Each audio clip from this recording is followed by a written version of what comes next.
তো ফার্স্ট আমরা ক্যানভাতে এসে এরকম একটা পেজ নিয়ে নিব, দেন আমরা এলিমেন্টসে যাব। ঠিক আছে, এখান থেকে আমরা সার্চ দিব লিপস্টিক লেডি। দেওয়ার পরে এই যে লেডিগুলো আসবে, এখান থেকে পছন্দ অনুযায়ী একটা সিলেক্ট করবেন আর কি, অথবা নিজের ছবি দিয়েও করতে পারেন। তো আমি এখানে এই লেডির পিকটা নিলাম, নিয়ে এটা আমরা সম্পূর্ণ পেজ করে দেব, হোল পেজ করে দিব। তো এরপরে আমরা এটা এডিটে যাব, যে এখানে সি অলে গিয়ে এখান থেকে হোয়াইট অ্যান্ড ব্ল্যাক করে দিব।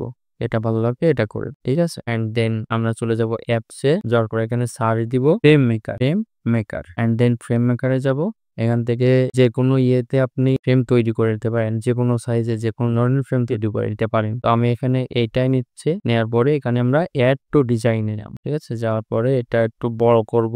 এখান থেকে প্রথমে এটা আমরা 90 ডিগ্রি অ্যাঙ্গেলে বাঁকি, ঠিক আছে। এন্ড দেন আমরা একটা কপি করে পেস্ট করব এখান থেকে আর কি, এখান থেকে এটা ধরে নিচের দিকে আনবো, এটা নিচের দিকে দেন এটা আবার কপি করব, পেস্ট করব।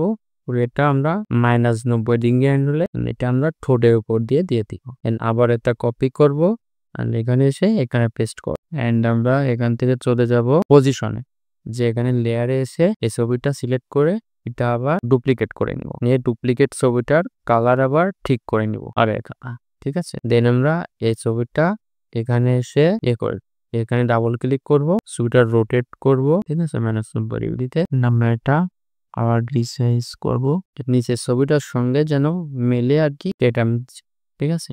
আমরা ডান দিব এন্ড আবারও আমরা পজিশনে যাব, এটা কপি করব, এটা ডুপ্লিকেট করব, আবার একটু যাব, এটা রান করব। দেন আমরা এখানে ডাবল ক্লিক করে আমরা রোটেট করি, এটা আমরা আবার নিচের ছবিটার সাইজ অনুযায়ী সাইজ পাই, ঠিক আছে। এন্ড দেন ডাবল ক্লিক করে ছবি রোটেট করে নিব, নিয়ে আবারও এই পজিশন সিলেক্ট করব, দেন আমরা ডান দিই, ঠিক আছে। আমাদের এডিট